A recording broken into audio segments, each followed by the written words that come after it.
The Lancaster County Sheriff's Office is now investigating the in-custody death of Floyd Parrott, the man arrested in Lincoln back in March in connection with a notorious 1990 double murder case in Houston, Texas. Officials say 64-year-old was found unresponsive in a cell at the Lancaster County Department of Corrections on the morning of April 28th, which is today. Authorities say correction staff had checked on Parrott, found that he needed medical assistance, and immediately began life-saving efforts until paramedics arrived. He was later pronounced dead in custody. Investigators say Parrott did have a cellmate, but that roommate was not in the cell at the time. Officials also say they are unsure at this point whether Parrott had any underlying medical issues. Now, the Sheriff's Office says it's working in coordination with the Lancaster County Department of Corrections. Next of kin has been notified, and additional information will be released as it becomes available. Now, authorities say an autopsy is scheduled for tomorrow, and as is standard whenever an inmate dies in custody at the Lancaster County Department of Corrections, a grand jury investigation will also be conducted. Now, Parrott has been in jail since March 26th after being arrested here in Lincoln by Houston police. Homicide detectives and FBI agents. He later appeared in Lancaster County Court, which is the video that you are seeing here right now, on a fugitive from justice charge. Parrott was being held without bond after refusing to waive extradition to Texas. His next court appearance was actually set for this Thursday. Now, Parrott was charged with 2 counts of capital murder in the deaths of 22-year-old Cheryl Henry and 21-year-old Andrew Atkinson.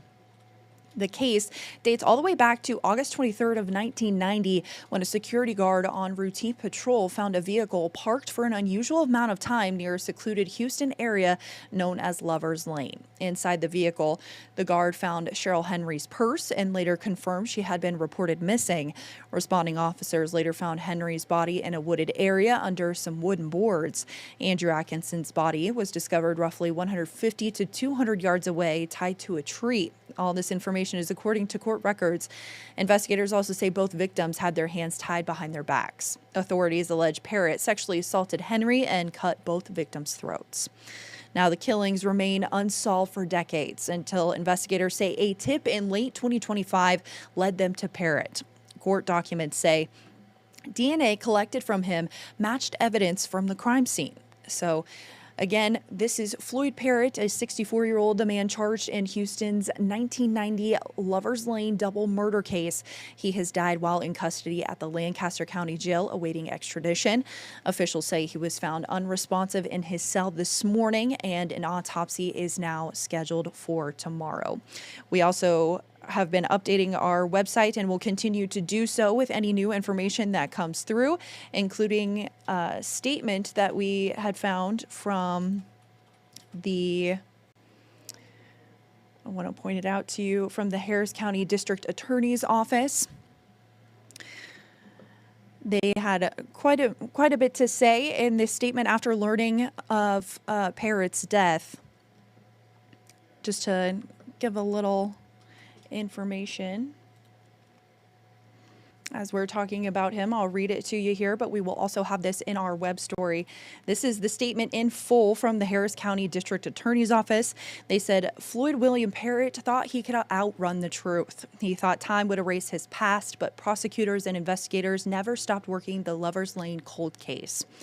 Parrott murdered Andy and Cheryl. He violently assaulted others and spent decades thinking he got away with it. We now know he thought he escaped justice while hiding out in Nebraska. Since Parrott's arrest, we can confirm news survivors have come forward, bravely reliving the horrors he inflicted in painful detail. After decades since some of these cases, we had hoped to answer their courage with action. We ache for Andy's and Cheryl's families who were denied their day in court. Our anger for what Parrott took from them is matched only by our determination to keep going. Yes, we are still working. Parrott's death does not erase his crimes or end our motivation. It does not bring comfort to the people he hurt, which is why we are in Louisiana right now seeking to close a cold case linked to Parrott. His survivors deserve accountability. We keep the memory of Andy and Cheryl at the center of our work, and to families still searching for answers in cold cases, never give up. That was the full statement from the Harris County District Attorney's Office, which we will have on our website. And we'll continue to follow this developing story and bring you any updates on the autopsy or additional statements that may come out. We'll bring those updates to you on air, online, and on the 1011 Now app from our newsrooms wherever you are. We'll see you on the next stream. 1011 News is everywhere. Download our smart TV apps and follow us on social media at 1011 News.